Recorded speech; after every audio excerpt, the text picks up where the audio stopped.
साथियों नमस्ते।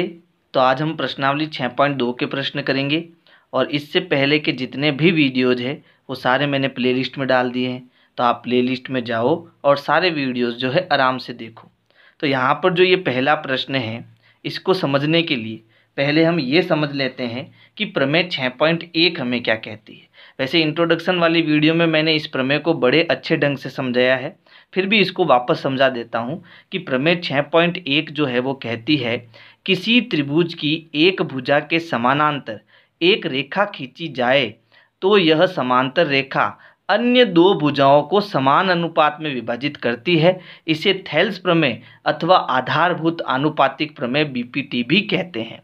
यानी कि यदि हमें एक त्रिभुज दिया हुआ है और इस त्रिभुज की कोई भी एक भुजा, जैसे ये नीची वाली भुजा है, इसके समानांतर मैंने यहाँ पर एक रेखा खींची है, ठीक है। तो ये जो रेखा होगी वो त्रिभुज की इन दोनों भुजाओं को समान अनुपात में बांटेगी। अब समान अनुपात का मतलब क्या हो गया कि यहाँ पर इस त्रिभुज की जो ये भुजा है AD, ठीक है, बट्टा DB बराबर होगी AE बट्टा EC के।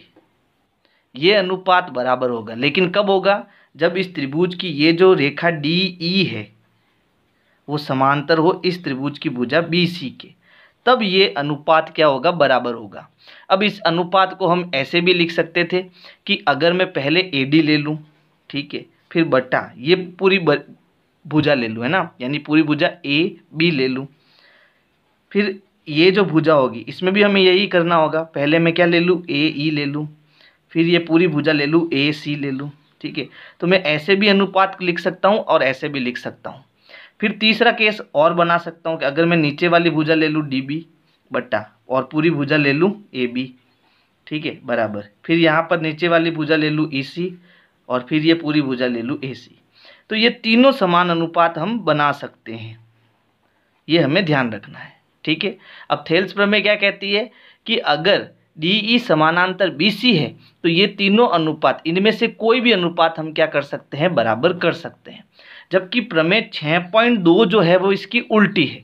यहाँ प्रमेय 6.2 को हम थेल्स प्रमेय का विलोम या आधारभूत आनुपातिक प्रमेय का विलोम भी कहते हैं। अब उल्टा क्या है कि अगर हमें अनुपात बराबर दिया हुआ है तो भुजाएं क्या होगी? समानांतर होगी, ठीक है। इसको हम प्रमेय 6.2 कहेंगे, यानी थेल्स प्रमेय का विलोम कहेंगे। तो अगर ये दोनों प्रमेय हमें याद है तो हम इस क्वेश्चन को बड़े आराम से कर लेंगे। जैसे इस प्रश्न में देखो, पहली आकृति में हमें क्या दिया है? हमें दिया है कि जो ये भुजा DE है वो समानांतर है BC के, है ना। तो जब ये दोनों भुजाएं समांतर है तो हम कह सकते हैं कि इनका जो अनुपात होगा वो क्या होगा? बराबर होगा। यानी AD बट्टा DB जो है, AD बट्टा DB जो है वो बराबर होगा AE बट्टा EC के, है ना। और किस कारण से? तो बाई BPT को हम क्या कहेंगे? आधारभूत आनुपातिक प्रमेय, है ना। तो शॉर्ट में हम लिखेंगे इसको BPT, ठीक है। अब यहाँ पर जो जो हमें दिया हुआ है वो मान हमें यहाँ रखने हैं। जैसे AD का मान दिया 1.5, तो AD की जगह आ जाएगा 1.5 सेंटीमीटर, नहीं लिखेंगे तो अभी चलेगा, बट्टा DB कितना दिया? 3 सेंटीमीटर, बराबर AE कितना है? 1 बट्टा EC हमें ज्ञात करना है, तो EC की जगह हम EC ही रखेंगे। फिर उसके बाद देखो यहाँ पॉइंट है, पॉइंट हटाएंगे तो नीचे 1 0 आएगा, क्योंकि पॉइंट के बाद एक अंक है तो पॉइंट हटाने पर नीचे 1 0 आएगा। फिर देखो 15 एकम 15, 15 दूना 30, तो ये हमें मिला 1/2 बराबर 1 EC। अब EC का 1 से गुणा करेंगे तो गुणा करने पर EC आएगा, यानी EC हमारा इस तरफ चला जाएगा, बराबर 2 का 1 से गुणा करेंगे तो 2 उधर चला जाएगा, 2 एकम 2, तो EC का हमारा मान कितना आ गया? 2 सेंटीमीटर, है ना। 2 के आगे आप सेंटीमीटर लिख देना। इसी प्रकार देखो दूसरी आकृति में भी हमें क्या दिया है? हमें दिया है कि ये जो रेखा DE है वो समानांतर है इस भुजा BC के, और जब ये दोनों भुजाएं समांतर है तो हम BPT से कह सकते हैं कि जो AD बट्टा DB होगा वो बराबर होगा AE बट्टा EC के, है ना। अब जो जो मान हमें दिए वो लिख देते हैं। हमें AD का मान नहीं दिया है तो AD की जगह AD ही रहेगा, बट्टा DB का मान हमें कितना दिया? 7.2 सेंटीमीटर, बराबर AE हमें दिया 1.8 सेंटीमीटर, और ई सी हमें दिया 5.4 सेंटीमीटर। तो देखो यहाँ से हम पॉइंट हटा देते हैं, तो पॉइंट हटाने पर यहाँ 18 का पहाड़ा दोनों में है, 18 एकम 18 और 18 त्रिया 54। तो हमें क्या मिल गया, हमें मिल गया AD बटा 7.2 बराबर 1/3। अब ये जो 7.2 है इसको हम उधर भेज देते हैं, तो ये भाग में है, उधर किस में जाएगा, गुणे में। यानी AD हमें मिला 1/3 इंटू 7.2। यहाँ से हम पॉइंट हटाएंगे तो नीचे क्या आएगा, 0 आएगा। और अगर पॉइंट हम नहीं भी हटाए तो अभी हमारा उत्तर आ जाएगा। कैसे, ये जो 72 है इसमें 3 का भाग देंगे, 3 एकम 3, और यहाँ भाग देंगे 3 दूनी 6 बचा 1 और 3 चौक 12। 24/10 का मतलब यहाँ 1 0 है तो आगे से एक अंक छोड़ के पॉइंट लगाएंगे, यानी हम बटा 10 नहीं करते तो अभी चलता। यानी AD मुझे कितना मिल गया, 2.4 सेंटीमीटर मिल गया, और ये हमारा आंसर हो जाएगा। तो इस प्रकार से आपको ये पहला प्रश्न करना है। प्रश्न 2 है, किसी त्रिभुज PQR की भुजाओं PQ और PR पर क्रमशः बिंदु E और F स्थित है। निम्नलिखित में से प्रत्येक स्थिति के लिए बताइए कि क्या EF समांतर QR है। यानी कि अब की बार हमें एक त्रिभुज दिया है PQR। तो देखो यहाँ मैंने त्रिभुज बनाया है PQR, और इसमें हमें क्या दिया है, इसमें हमें जो ये PQ भुजा है और PR भुजा है, यहाँ पर दो बिंदु स्थित है, एक E और दूसरा F। ठीक है, और हमें ये बताना है कि जो ये भुजा EF है वो QR के समांतर होगी या नहीं होगी। तो देखो हमने प्रमेय 6.2 पढ़ी है ना, यानी थेल्स प्रमेय का विलोम पढ़ा था कि अगर किसी त्रिभुज में अगर मुझे ये दोनों भुजाएं समांतर करनी है तो इसके लिए इनका अनुपात क्या आना चाहिए, बराबर आना चाहिए। यानी ये फर्स्ट, सेकंड और थर्ड, इन तीनों केसों में कोई एक अनुपात आपको बराबर मिल जाता है तो इस केस में आपकी ये दोनों भुजाएं क्या होगी, समांतर होगी। ठीक है, तो यहाँ पर हमें क्या करना है, फर्स्ट में जो जो दिया है, जैसे पहला प्रश्न देखो, इसमें हमें PE दिया है 3.9 सेंटीमीटर, तो PE हमारी यहाँ कितनी आ गई, 3.9 सेंटीमीटर आ गई। फिर EQ दी है 3 सेंटीमीटर, तो ये E और Q ये कितना हो गया, 3 सेंटीमीटर। PF है 3.6, ये PF कितनी है, 3.6, और FR ये F और R कितनी दी, 2.4 सेंटीमीटर। ठीक है, ये अनुपात हमें दिया है। अब यह अनुपात बराबर है या नहीं ये चेक करना है। अगर अनुपात बराबर होगा तो ये दोनों भुजाएं समांतर होगी, अगर अनुपात बराबर नहीं होगा तो भुजाएं समांतर नहीं होगी, है ना। तो हम यहाँ लिखेंगे, सबसे पहले हम चेक करेंगे PE बटा EQ। तो PE बटा जो EQ है वो कितना आता, देखो PE दिया 3.9, तो ये आ गया 3.9 बटा EQ आपका कितना आ गया, 3। ठीक है, अब यहाँ पर मैं भाग देता हूँ, तो ये देखो 3 एकम 3 और 3 त्रिया 9, फिर एक अंक छोड़ के पॉइंट, तो यहाँ क्या आ गया, पॉइंट आ गया। इसी प्रकार अब इन दोनों का अनुपात देखते हैं, PF बटा FR बराबर ये कितना है, ऊपर 3.6 बटा नीचे कितना है, 2.4। अब देखो यहाँ पॉइंट के बाद एक अंक, यहाँ पॉइंट के बाद एक अंक, तो जब समान अंक तो हो तो पॉइंट से पॉइंट हट जाता है। अब इन दोनों में देखो 12 का पहाड़ा है, तो 12 से काटेंगे, 12 एकम 12, 12 दूना 24, 12 तिया 36, 12 एकम 12, 12 दूना 24, कितना है, 3/2। अगर हम भाग देंगे तो भाग कितनी बार जाएगा, 2 एकम 2 और 2 पंजे 10, यानी 1.5 बार भाग जाएगा। अब यहाँ हमें क्या मिला, ये दोनों समान नहीं है, यानी अनुपात बराबर नहीं है। PE बटा EQ बराबर नहीं है PF बटा FR के। अब चूंकि इनका अनुपात बराबर नहीं है इसलिए हम क्या कहेंगे कि ये दोनों भुजाएं समांतर नहीं होगी, है ना। यानी कि EF जो है वो समानांतर नहीं होगी QR के, ये दोनों भुजाएं समांतर नहीं होगी। क्यों, क्योंकि इनका अनुपात बराबर नहीं आ रहा है। तो कारण क्या लिखेंगे, प्रमेय 6.2 का विलोम या फिर थेल्स प्रमेय का विलोम, थेल्स प्रमेय का विलोम, ये हमारा कारण हो जाएगा। और ये आपका पहले प्रश्न का फर्स्ट का उत्तर हो जाएगा, इसका आप स्क्रीनशॉट ले सकते हो। अब देखो जो दूसरा प्रश्न है इसमें हमें PE कितना दिया, 4 सेंटीमीटर दिया, फिर QE दिया है 4.5, PF इसका मान दिया 8 सेंटीमीटर और RF इसका मान दिया 9 सेंटीमीटर। तो पहले हम क्या करेंगे, PE बट्टा QE का अनुपात ज्ञात करेंगे। PE बट्टा QE, EQ भी लिख सकते हो इसको, है ना, जो चाहे वो लिख सकते हो बराबर। तो ये कितना है, ऊपर 4 और नीचे कितना है 4.5। तो यहाँ देखो हमें क्या करना है, यहाँ से पॉइंट हटाना है। यहाँ से पॉइंट हटाएंगे तो पॉइंट के बाद नीचे यहाँ एक अंक है तो ऊपर एक जीरो आएगा। जब ऊपर पॉइंट होता है तो नीचे जीरो आता है, नीचे पॉइंट हटाते हैं तो ऊपर जीरो आता है।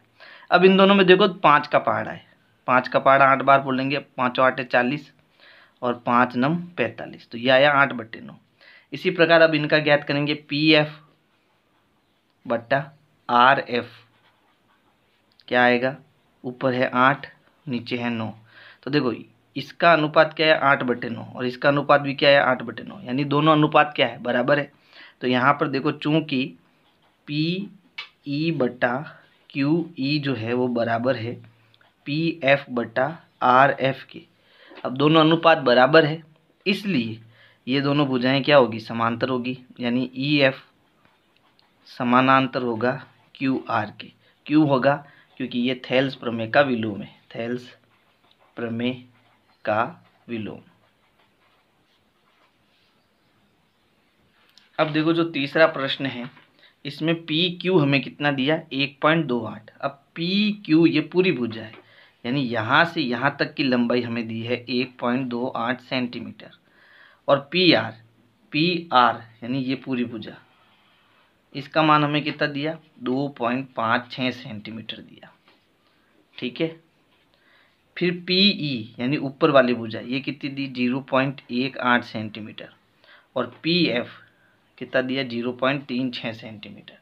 तो आपकी बार जो अनुपात लेना है, देखो मैंने 3 केस बताए थे, फर्स्ट सेकंड और थर्ड, है ना। तो इसमें से कौन सा केस आ रहा है, ऊपर वाली छोटी भुजा फिर बड़ी भुजा, फिर इधर वाली छोटी भुजा और फिर बड़ी भुजा, तो ये केस हमें लेना है। तो हम क्या लेंगे, पहले PE लेंगे, PE बट्टा फिर पूरी भुजा लेंगे PQ। तो इसका मान क्या आ रहा है, देखो पूरी भुजा ये छोटी वाली भुजा कितनी आ रही है, 0.18 बट्टा पूरी भुजा कितनी आ रही है, 1.28। सरल करेंगे, देखो पॉइंट के बाद 2 अंक, पॉइंट के बाद 2 अंक, पॉइंट हटेगा। अब यहाँ पर हम भाग देंगे, पहले हम 2 का दे देते हैं, 2 9 18, 2 छंग 12 और 2 चौके 8, यानी उत्तर आया 9/64, ठीक है। इसका अब किसी भी संख्या का भाग दोनों में नहीं जा रहा है तो यही हमारा उत्तर होगा। अब हमें ये अनुपात ज्ञात करना है, PF बट्टा PR। सरल करेंगे, देखो PF कितना है 0.36 बट्टा PR कितना है 2.56। पॉइंट से पॉइंट हटेगा क्योंकि पॉइंट के बाद समान अंक है। अब पहले हम इसको 2 से काट देते हैं तो ये भाग जाएगा 18 बार, फिर 2 एकम 2, 2 दूनी 4 और 8 दूनी 16, 18/128। फिर 2 का भाग देंगे, 2 9 18 और ये कितनी बार जाएगा 64 बार, तो ये भी कितना आया 9/64।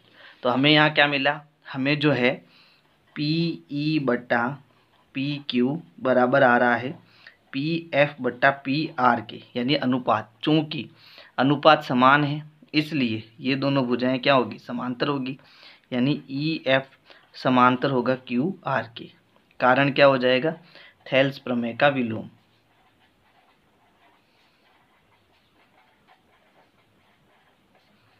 तो इस प्रकार से आपको प्रश्न 3 है, आकृति 6.18 में यदि LM समानांतर CB और LN समानांतर CD हो तो सिद्ध कीजिए कि AM बट्टा AB बराबर है AN बट्टा AD के। यानी यहाँ हमें जो है LM भुजा CB के समानांतर दी है, ये भुजा इस भुजा के समानांतर है और ये भुजा इस भुजा के समानांतर है, और दोनों में देखो त्रिभुज बन रहा है ना। तो यहाँ हम थेल्स प्रमेय लगा सकते हैं और इन दोनों भुजाओं का अनुपात समान कर सकते हैं। फिर ये वाला जो नीचे वाला त्रिभुज है इसमें भी ये दोनों भुजाएं समानांतर हैं, तो अन्य 2 भुजाओं को हम समान अनुपात में बांट सकते हैं। जैसे ही हम ऐसा करेंगे हमारा उत्तर आ जाएगा। तो यहाँ पर देखो जो भी चीज़ हमें सिद्ध करनी हो उसको ध्यान से देखो। तो यहाँ क्या है AM बट्टा AB, तो देखो ये आ रहा है AM फिर ये आ रहा है AB, यानी पहले हमें छोटी भुजा लेनी है फिर हमें बड़ी भुजा लेनी है। बात समझ में आ गई, कौन सा अनुपात लेना है। तो यहाँ पर सबसे पहले देखो हमें दिया क्या है, हमें दिया है कि जो ये LM है वो समानांतर है CB, LM समानांतर है CB और क्या दिया है, और हमें दिया है कि ये जो LN है वो समानांतर है CD। तो ये चीज़ हमें दी हुई है। अब हमें सिद्ध क्या करना है, तो हमें सिद्ध करना है कि जो AM बट्टा AB है वो बराबर है AN बट्टा AD के। तो चलो इसको हम सिद्ध करते हैं। तो सिद्ध करने के लिए सबसे पहले जो हमें दिया है उसी से हम सिद्ध करेंगे। तो हमें सबसे पहले क्या दिया, त्रिभुज ये LM समानांतर CB किस में आ रहा है, देखो इसमें आ रहा है LM समानांतर CB, है ना। तो ये कौन से त्रिभुज में आ रहा है, ABC में। तो यहाँ हम त्रिभुज लेंगे, त्रिभुज ABC में जो LM है वो समानांतर है CB के। तो हम इसको क्या कर सकते हैं, अन्य दो भुजाओं को समान अनुपात में बांट सकते हैं। तो हम क्या लेंगे, AM बट्टा AB बराबर लेंगे AL बट्टा AC। किस कारण से, तो बाई BPT, और ये हो जाएगा हमारा समीकरण नंबर 1। फिर हम दूसरा त्रिभुज लेंगे, कौन सा, ये वाला दूसरा त्रिभुज, त्रिभुज ADC में, इसमें देखो ये भुजा जो है इसके समानांतर है, यानी कि जो LN है समानांतर है CD के। ये दोनों भुजाएं समांतर है तो इनका अनुपात क्या होगा, बराबर होगा। तो पहले छोटी भुजा फिर बड़ी भुजा लेनी है ना। तो मैं यहाँ पर AN बट्टा AD ले लेता हूँ। AN बट्टा AD बराबर होगा AL बट्टा AC के, है ना। ये होगा हमारा समीकरण 2। अब समीकरण 1 और 2 को देखो, कारण भी लिख दो बाई BPT। समीकरण 1 और 2 को देखो, यहाँ पर क्या है, यहाँ पर आपका है AL बट्टा AC, है ना। इसको ध्यान से देखो और इसको देखो AL बट्टा AC। तो इसमें भी AL बट्टा AC आ रहा है, इसमें भी AL बट्टा AC आ रहा है, यानी ये कॉमन है। तो ये इसके बराबर है और ये इसके बराबर है, इसका मतलब ये दोनों भी आपस में क्या है, बराबर है ना। तो हम लिख सकते हैं समीकरण 1 व 2 से, समीकरण 1 व 2 से कि जो ये AM बट्टा AB जो होगा वो बराबर होगा AN बट्टा AD के, और यही हमें क्या करना था, सिद्ध करना था। तो समीकरण 1 और 2 की सहायता से हमने इसको क्या कर दिया, सिद्ध कर दिया। तो इस प्रकार से आपको ये प्रश्न संख्या 3 करना है। आप इसका स्क्रीनशॉट ले सकते हो। प्रश्न 4 है, आकृति 6.19 में DE समानांतर AC और DF समानांतर AE है। सिद्ध कीजिए कि BF बट्टा FE बराबर है BE बट्टा EC के। तो सबसे पहले देखो हमें सिद्ध क्या करना है, हमें सिद्ध करना है BF। तो ये हो गया BF और उसके बाद FE। तो यहाँ से FE हमें जाना है, यानी अनुपात कौन सा लेना है ये आपको पता चल चुका है, ठीक है। अब इसके बाद में कौन कौन सी चीज़ें हमें समानांतर दी है इसको पकड़ो। तो DE समानांतर दिया है AC, ये DE ये वाली जो भुजा है हमें AC के समानांतर दी है, इसके समानांतर दी है, ठीक है। यानी हमें यहाँ पर ABC त्रिभुज दिया है और ये दोनों भुजाएं समानांतर दी है, तो कौन सा अनुपात बराबर आएगा ये पता चल गया। इसके बाद में हमें DF समानांतर दिया है AE, है ना। तो यहाँ देखो DF, ये भुजा DF हो गई और ये भुजा किसके समांतर है, AE के समांतर है। तो इसमें हमारा कौन सा त्रिभुज लेना है, हमें ABE त्रिभुज लेना है। तो दो अलग अलग त्रिभुज लेकर जैसे हमने प्रश्न 3 को किया वैसे ही इसको करना है। तो सबसे पहले हमें दिया क्या है वो देखो। तो हमें दिया है कि जो DE है वो समानांतर है AC और जो DF है वो समानांतर है AE। ये चीज़ हमें दी हुई है। हमें सिद्ध क्या करना है कि जो BF बट्टा FE है वो बराबर है BE बट्टा EC के। तो इसके लिए हम इसको क्या करेंगे, सिद्ध करेंगे।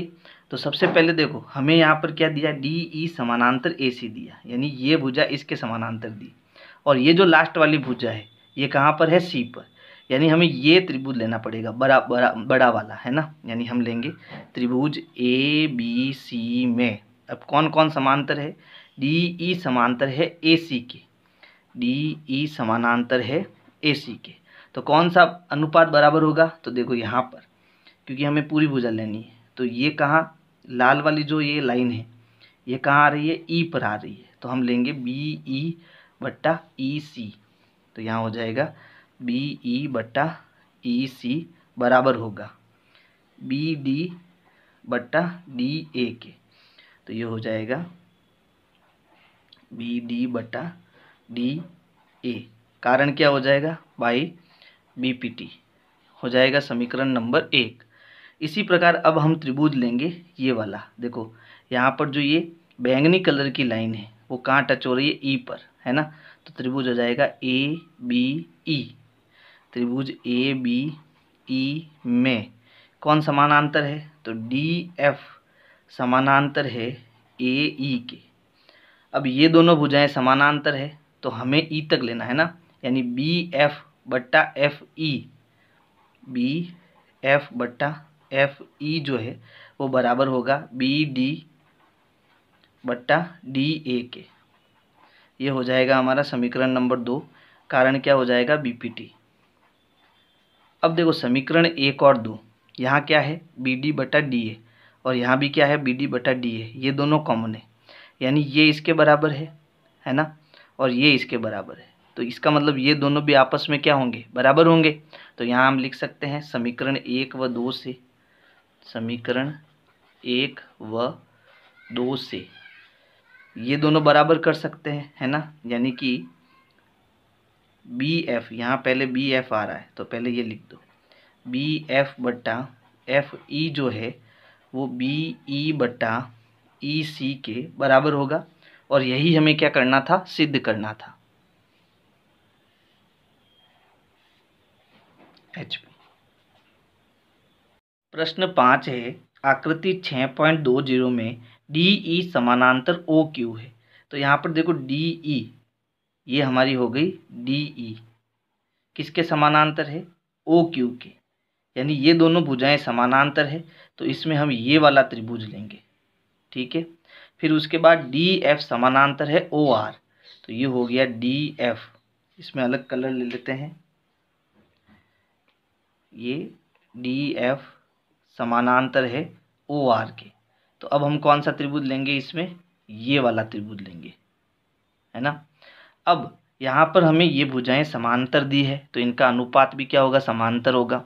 और हमें सिद्ध क्या करना है कि जो ई एफ है वो क्यू आर के समानांतर है, यानी कि ये भुजा ई एफ जो है, ये भुजा ई एफ जो है वो क्यू आर के क्या होगी, समानांतर होगी। ये हमें सिद्ध करना है, ठीक है। यानी अब की बार हमें भुजाएं समानांतर करनी है, इसका मतलब यहाँ प्रमेय 6.2 लगेगा, यानी थेल्स प्रमेय का विलोम लगेगा। तो यहाँ सबसे पहले हमें दिया है डी ई समानांतर ओ क्यू और डी एफ समानांतर ओ आर। हमें सिद्ध करना है ई एफ समानांतर है क्यू आर। तो इसको सिद्ध करने के लिए सबसे पहले जो देखो हमें दिया है उसी से हम सिद्ध करेंगे। तो यहाँ देखो ई डी जो है वो क्यू ओ के समानांतर है, यानी हम त्रिभुज लेंगे पी क्यू ओ।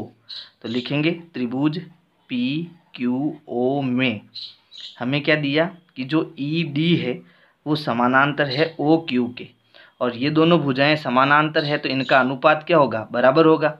यानी ई पी बट्टा ई क्यू बराबर होगा पी डी बट्टा डी ओ के, ठीक है। किस कारण से, तो बाई बी पी टी से, समीकरण नंबर 1। इसी प्रकार त्रिभुज पी आर ओ, त्रिभुज पी आर ओ में हमें क्या दिया, हमें भुजा डी एफ जो है, डी एफ समानांतर दिया है ओ आर के, ठीक है। और ये दोनों भुजाएं समांतर है तो इनका अनुपात बराबर होगा, यानी पी डी, इसको बाद में लेंगे, पहले इसको ले लेते हैं, पी एफ बट्टा एफ आर जो है वो बराबर होगा पी डी बट्टा डी ओ के, ठीक है। और ये भी कारण क्या होगा, बाई बी पी टी, और ये हो जाएगा हमारा समीकरण 2। तो देखो इसमें पी डी बटा डी ओ है, इसमें भी पी डी बटा डी ओ है, ये दोनों बराबर है तो ये दोनों भी बराबर होंगे, है ना। तो यहाँ लिखेंगे समीकरण 1 व 2 से हम ये कह सकते हैं कि जो ई पी है बट्टा ई क्यू है वो बराबर होगा पी एफ बट्टा एफ आर के। अब देखो यहाँ हमें क्या मिल रहा है, हमें यहाँ पी ई या ई पी जो है वो ई क्यू के बराबर मिल रहा है और पी एफ जो है वो एफ आर के बराबर मिल रहा है। यानी इन दोनों भुजाओं का अनुपात जो है ना, इस लाइन की वजह से हमें बराबर मिल रहा है। इसका मतलब ये वाली लाइन और ये वाली लाइन, ये दोनों भुजाएं क्या होगी, समांतर होगी, है ना। तो हम लिख सकते हैं अतः जो ई पी है, सॉरी ई एफ है, वो समानांतर होगी क्यू आर के। कारण क्या हो जाएगा, थेल्स प्रमेय का विलोम, थेल्स प्रमेय का विलोम। तो ये हो गया आपका प्रश्न 5। प्रश्न 6 है, आकृति 6.21 में क्रमशः OP, OQ और OR पर स्थित बिंदु A, B और C इस प्रकार है कि AB समांतर PQ और AC समांतर PR है। दर्शाइए कि BC समांतर QR है।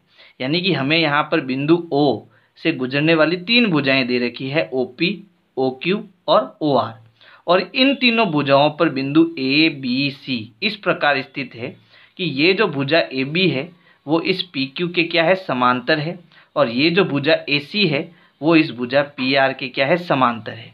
ठीक है, तो जब ये भुजाएं समांतर है तो हमें क्या ढूंढना है, इसमें त्रिभुज ढूंढना है। और यहाँ पर जो त्रिभुज बन रहा है, देखो इन दोनों भुजाओं, ये दोनों भुजाएं समांतर है तो यहाँ पर हम ये त्रिभुज बना सकते हैं, है ना। और यहाँ पर क्या लगा सकते हैं, थेल्स प्रमेय लगा सकते हैं। फिर इन दोनों भुजाएं, ये दोनों भुजाएं समांतर है तो यहाँ पर हम ये त्रिभुज बना सकते हैं और इसमें हम क्या बना सकते हैं, थेल्स प्रमेय लगा सकते हैं। अब जब इन दोनों से हम थेल्स प्रमेय लगाएंगे तो इनकी भुजाओं का अनुपात बराबर आएगा और ऑटोमेटिक जो है हमें BC समांतर QR मिल जाएगी। यानी हमें यहाँ पर प्रमेय 6.2 का प्रयोग भी करना है। तो सबसे पहले देखो हमें जो दिया है वो क्या दिया है, AB समांतर PQ, और ये AB समांतर PQ कौन से त्रिभुज में है, POQ में। तो सबसे पहले हम लिखेंगे त्रिभुज POQ में जो AB भुजा है वो PQ के क्या है, समांतर है। और जब ये दोनों भुजाएं समांतर है तो इनका अनुपात भी क्या होगा, बराबर होगा। यानी कि यहाँ लिख सकते हैं OB बटा BQ जो है, OB बटा BQ जो है वो OA बटा AP के बराबर होगा, और ये कारण हो जाएगा बाई BPT, समीकरण नंबर 1। इसी प्रकार अब ये त्रिभुज लेंगे POR, त्रिभुज POR में क्या दिया है, भुजा AC जो है वो PR के समांतर है। ये दोनों भुजाएं समांतर है तो इनका अनुपात बराबर होगा। यानी OC बटा CR बराबर होगा OA बटा AP के। ये हो जाएगा समीकरण नंबर 2 और कारण हो जाएगा बाई BPT। अब देखो समीकरण 1 और 2 को, इसमें OA बटा AP है, इसमें भी OA बटा AP है ना। ये दोनों बराबर है, ये दोनों बराबर है, इसका मतलब ये दोनों भी आपस में क्या होंगे, बराबर होंगे, है ना। यानी मैं लिख सकता हूँ समीकरण 1 व 2 से जो OB है, OB बटा BQ जो है वो बराबर है OC बटा CR के। अब ये भुजाओं का अनुपात कौन से त्रिभुज में बराबर आ रहा है वो चेक करो। तो देखो OB बटा BQ ये वाली लाइन है, और OC बटा CR ये दोनों भुजाएं हैं, और यहाँ पर इनको मिलाकर हम एक त्रिभुज बना सकते हैं। और जब इस त्रिभुज में भुजाओं का अनुपात बराबर है तो ये दोनों भुजाएं क्या होगी, समांतर होगी, है ना। यानी कि अब मैं ये भुजाओं का अनुपात बराबर आ रहा है तो यहाँ पर लिख सकता हूँ कि जो BC है वो QR के समांतर होगी, कारण हो जाएगा BPT का विलोम, है ना। और ये हमारा क्या हो गया, सिद्ध हो गया। प्रश्न 7 है, प्रमेय 6.1 का प्रयोग करते हुए सिद्ध कीजिए कि एक त्रिभुज की एक भुजा के मध्य बिंदु से होकर दूसरी भुजा के समांतर खींची गई रेखा तीसरी भुजा को समद्विभाजित करती है। याद कीजिए कि आप इसे कक्षा 9 में सिद्ध कर चुके हैं। यानी कि हमें यहाँ पर एक त्रिभुज दिया है ABC। अब इस त्रिभुज की एक भुजा का मुझे क्या लेना है, मध्य बिंदु लेना है। जैसे मान लो यहाँ पर मैंने भुजा AB ली और इसका मध्य बिंदु ले लिया मैंने यहाँ पर P। अब यहाँ P से मुझे एक ऐसी रेखा खींचनी है जो इस त्रिभुज की दूसरी भुजा के क्या हो, समांतर हो। तो यहाँ पर मैंने इस रेखा को यहाँ ऐसे खींचा कि ये दोनों भुजाएं आपस में क्या आ गई, समांतर आ गई, और ये तीसरी भुजा पर जहाँ टच हो रही है उसको मैंने क्यू नाम दे दिया। अब हमें सिद्ध करना है कि ये जो तीसरी भुजा पर यहाँ पर ये प्रतिच्छेद कर रही है रेखा, ये इस भुजा को दो बराबर भागों में बांट रही है, यानी इसको क्या कर रही है, समद्विभाजित कर रही है। तो देखो हमें दिया क्या है, हमें यहाँ पर दिया हुआ है कि जो P है वो AB का मध्य बिंदु है, और जिस भुजा का मध्य बिंदु हमें दिया होता है वो भुजा दो बराबर हिस्सों में बटी हुई होती है ना। तो यहाँ पर मैं लिख सकता हूँ कि जो AP है वो इस PB के बराबर है, यानी AP बराबर PB, ये हमें दिया हुआ है। क्यों दिया हुआ है, क्योंकि P जो है वो इस AP का मध्य बिंदु है, इसलिए ये दोनों हिस्से आपस में बराबर होंगे। और हमें क्या दिया कि ये जो रेखा है वो इस भुजा BC के क्या है, समांतर है, यानी कि जो PQ है वो समांतर है BC के। हमें सिद्ध करना है कि जो Q है, ये बिंदु Q जो है ना, वो भुजा AC का, यानी त्रिभुज की तीसरी भुजा को क्या करता है, समद्विभाजित करता है, का समद्विभाजक है, ये हमें सिद्ध करना है।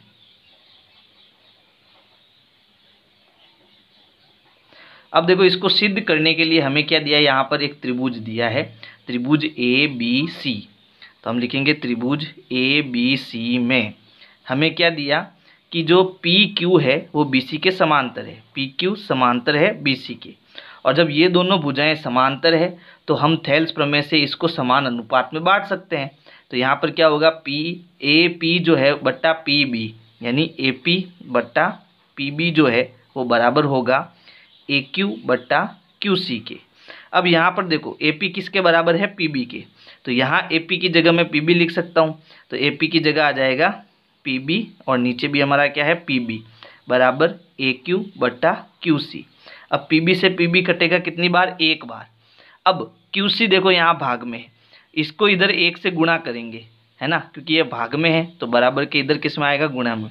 तो QC का एक से गुणा होकर वो क्या हो जाएगा, QC, यानी हमें मिला QC बराबर AQ। ये दोनों आप क्या आ गए, बराबर आ गए। यानी देखो QC कहाँ है, तो देखो QC ये है और ये AQ है, यानी ये दोनों हिस्से बराबर आ गए। और जब ये दोनों हिस्से बराबर आ गए तो मैं कह सकता हूँ कि जो ये Q बिंदु है वो AC का क्या है, मध्य बिंदु है, या फिर इस Q जो है वो AC का क्या है, समद्विभाजक है। तो हम यहाँ लिखेंगे इसलिए बिंदु Q जो है वो AC का क्या है, समद्विभाजक है।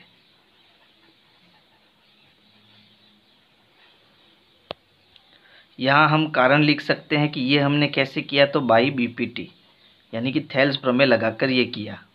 और यहाँ जो PB हम कहाँ से लाए, तो देखो हमें दिया हुआ है AP जो है वो PB के बराबर है ना, इसलिए हमने AP की जगह क्या लिख दिया, PB लिख दिया। तो यहाँ आप कारण भी लिख सकते हो। प्रश्न 8 है, प्रमेय 6.2 का प्रयोग करते हुए सिद्ध कीजिए कि एक त्रिभुज की किन्हीं दो भुजाओं के मध्य बिंदुओं को मिलाने वाली रेखा तीसरी भुजा के समांतर होती है। याद कीजिए कि आप कक्षा 9 में ऐसा कर चुके हैं।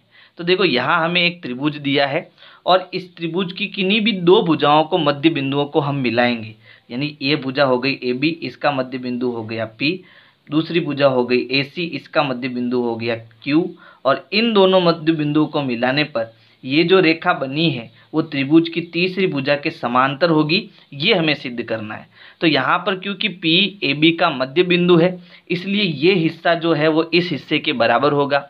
यहाँ पर Q जो है वो AC का मध्य बिंदु है इसलिए ये हिस्सा इस हिस्से के क्या होगा, बराबर होगा।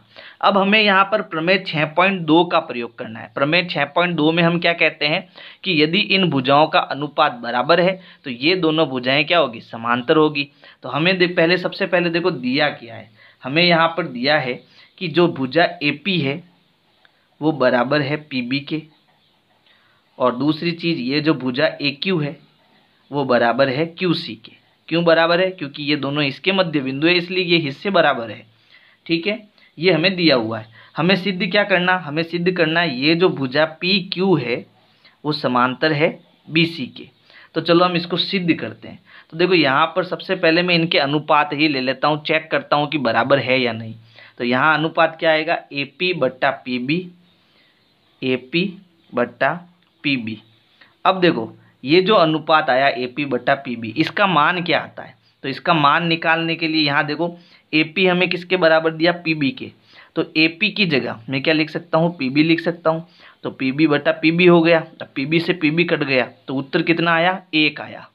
ठीक है, ये हो गया हमारा समीकरण नंबर 1। इसी प्रकार दूसरी जो भुजा है, ये दोनों हिस्से बराबर है, इनका अनुपात क्या होगा, देखो ये होगा AQ बट्टा QC बराबर। अब देखो AQ किसके बराबर है, QC के। तो AQ की जगह मैं क्या लिख सकता हूँ, QC बट्टा QC।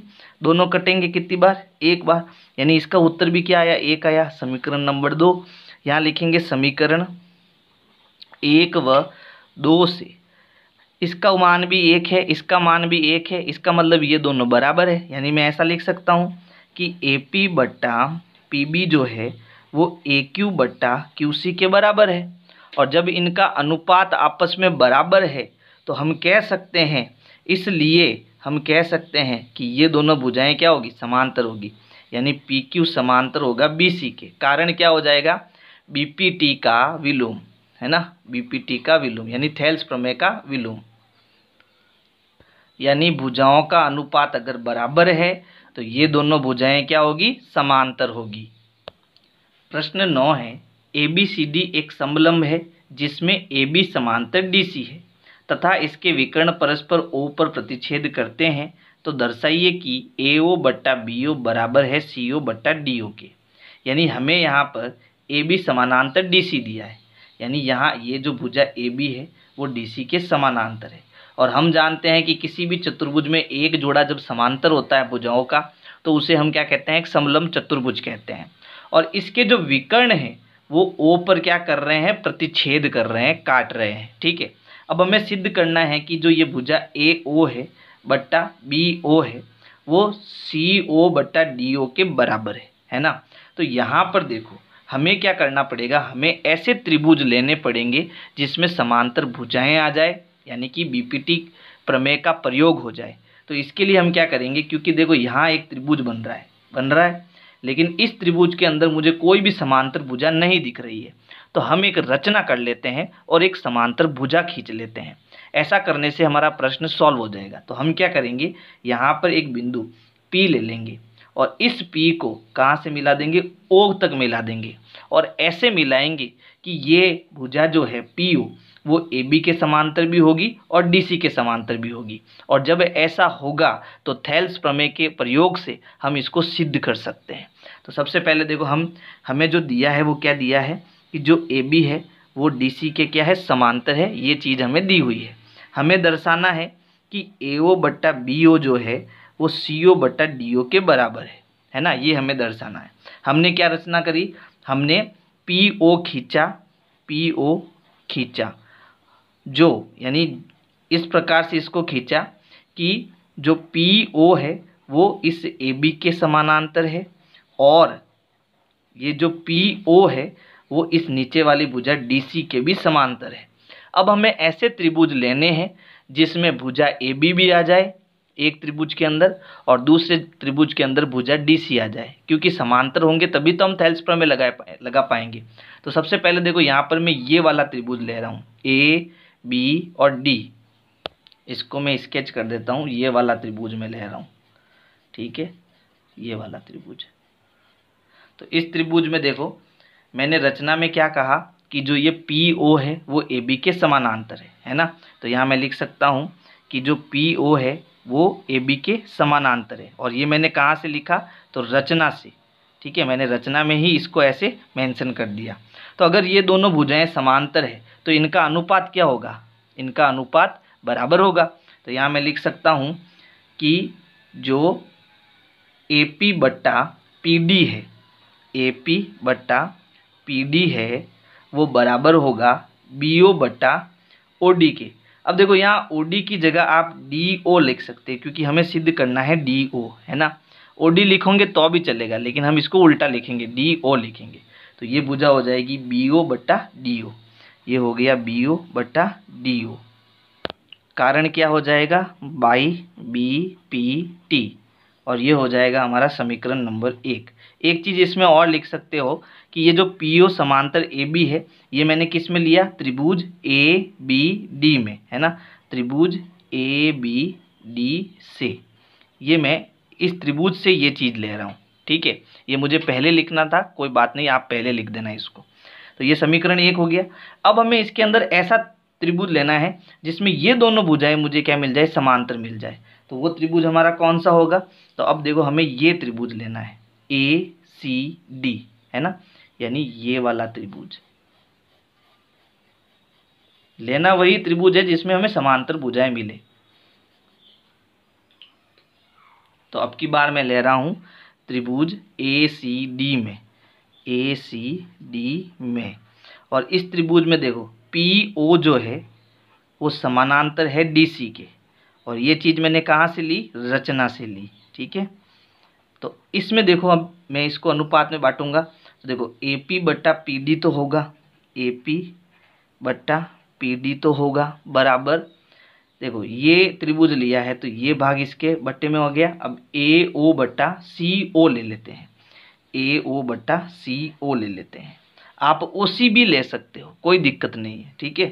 ये हो गया हमारा कारण बाई बीपीटी, यानी थेल्स प्रमेय से हो गया समीकरण 2। अब समीकरण 1 और 2 से देखो, समीकरण 1 व 2 से इसमें देखो ए पी बट्टा पी डी है, इसमें भी ए पी बट्टा पी डी है, तो ये दोनों भी आपस में क्या होंगे, बराबर होंगे, है ना। तो यहाँ पर देखो पहले क्या आ रहा है, ए ओ आ रहा है, फिर बी ओ आ रहा है, तो ये बी ओ वाला पार्ट और ये ए ओ वाला पार्ट ये पहले लिख देता हूँ मैं। तो ये हो जाएगा ए ओ बट्टा सी ओ बराबर हो जाएगा बी ओ बट्टा डी ओ के, है ना। अब हमें सिद्ध करना है ए ओ के नीचे बी ओ आ रहा है, तो कोई दिक्कत नहीं है, इस बी ओ को ए ओ के नीचे भेज दो, क्योंकि ये गुणे में है, भाग में चला जाएगा, और ये भाग में है तो ऊपर गुणे में चला जाएगा। तो यहाँ पर ए ओ बट्टा नीचे क्या आ जाएगा, बी ओ बराबर, ये ऊपर चला जाएगा तो सी ओ बट्टा डी ओ। ये हमारा क्या हो गया, सिद्ध हो गया। HP प्रश्न 10 है, एक चतुर्भुज ABCD के विकर्ण परस्पर बिंदु O पर प्रतिच्छेद करते हैं कि AO बट्टा BO बराबर CO बट्टा DO है। दर्शाइए कि ABCD एक समलंब चतुर्भुज है। यानी कि हमें केवल एक चतुर्भुज दिया है और इसको हमें सिद्ध करना है कि ये ABCD एक समलंब है। और हमें दिया क्या है, हमें यहाँ पर विकर्ण दिए हैं जो परस्पर O पर प्रतिच्छेद कर रहे हैं। इसके साथ हमें ये चीज़ भी दी हुई है कि जो AO बट्टा BO है वो बराबर है CO बट्टा DO के। ये चीज़ अब की बार हमें दी हुई है और हमें सिद्ध करना है कि ABCD एक समलंब है। अब ये समलंब कब होगा, है ना, इसके कारण यह भी लिख सकते हैं कि जब चतुर्भुज का एक भुजाओं का जोड़ा अगर समांतर हो, यानी AB समांतर DC आ जाए, है ना, तो ये क्या बन जाएगा, समलंब चतुर्भुज बन जाएगा। यानी मुझे यहाँ पर केवल ये सिद्ध करना है कि AB जो है वो DC के समांतर है, ठीक है। तो यहाँ हम एक रचना करेंगे, रचना वही करनी है, इस A और D पर हम एक ऐसा बिंदु P लेंगे और P और O को ऐसे मिलाएंगे कि ये जो AB है वो PO के क्या आ जाए, समांतर आ जाए। तो हम रचना क्या करेंगे, हम PO खींचेंगे, PO खींचा जो कि PO जो है वो इस AB के क्या है, समांतर है। ये हमें रचना करनी है। अब हम सिद्ध करने के लिए यहाँ पर एक त्रिभुज लेंगे, त्रिभुज ABD। त्रिभुज ABD में हमने क्या लिखा है कि ये जो PO है वो AB के समांतर है, PO AB के समांतर है, और ये कहाँ से आया, रचना से, ठीक है। तो जब ये दोनों भुजाएं समांतर है तो BPT से हम कह सकते हैं कि AP बट्टा DP जो है, AP बट्टा PD जो है वो BO बट्टा OD के बराबर होगा, BO बट्टा, अब OD की जगह मैं DO लिख रहा हूँ, है ना, DO के बराबर होगा। कारण क्या हो जाएगा, बाई BPT, यानी थेल्स प्रमेय, समीकरण नंबर 1। अब देखो जो हमें दिया हुआ है, हमें क्या दिया हुआ है कि जो AO बट्टा BO है वो CO बट्टा DO के बराबर है ना। ये हम कहाँ से लाए, तो ये हमें दिया है पहले से। और यहाँ पर देखो, यहाँ मेरे पास समीकरण 1 में क्या है, BO बट्टा DO है, और यहाँ पर BO जो है वो नीचे है और यहाँ साइड में DO है। तो हम एक काम करते हैं, BO को उधर भेज देते हैं, CO को इधर भेज देते हैं, तो ये चीज़ हमें कॉमन मिल जाएगी। तो यहाँ पर AO की जगह AO, यहाँ पर ये CO नीचे आ जाएगा, BO ऊपर चला जाएगा, तो तो ये मिल गया हमें BO बटा DO और हो जाएगा समीकरण नंबर 2। अब समीकरण 1 और 2 से हमें क्या पता चल रहा है, तो देखो यहाँ लिखेंगे समीकरण 1 व 2 से यहाँ BO बटा DO जो है वो इसके बराबर है और यहाँ BO बटा DO जो है वो इसके बराबर है, यानी ये दोनों आपस में क्या है, बराबर है ना। तो हम लिख सकते हैं कि AP बटा PD जो है वो AO बटा CO के बराबर है। अब ये इस कहाँ पर है इसको ढूंढो, तो देखो ये चीज़ हमें यहाँ मिल रही है, AP बटा PD बराबर AO बटा CO, यानी इस त्रिभुज के अंदर मिल रही है। देखो ध्यान देना, इस त्रिभुज के अंदर हमें ये चीज़ मिल रही है। तो इस त्रिभुज के अंदर भुजाओं का अनुपात अगर बराबर आ रहा है तो हम कह सकते हैं कि ये जो भुजा PO है वो इस भुजा DC के समांतर होगी। प्रमेय 6.2 है ना, यानी थेल्स प्रमेय का उल्टा विलोम। क्योंकि भुजाओं का अनुपात समान है इसलिए मैं कह सकता हूँ कि जो PO है वो इस भुजा DC के क्या होगी, समांतर होगी। कारण क्या हो जाएगा, BPT का विलोम, BPT का विलोम, ये इसका क्या हो जाएगा, कारण हो जाएगा। अब क्योंकि देखो ये भुजा इसके समानांतर है और ये भुजा इसके समानांतर है, तो ये दोनों भुजाएं आपस में क्या होगी, समानांतर होगी, और यही हमें सिद्ध करना था। तो देखो हमने जब रचना की थी तब क्या कहा था कि जो PO है वो AB के समानांतर है। कहाँ से आया, रचना से, ठीक है। और हमने यहाँ पर देखो सिद्ध किया कि जो PO है वो DC के समानांतर है। ये कहाँ से आया, तो हमने इसको क्या करा, सिद्ध करा, है ना।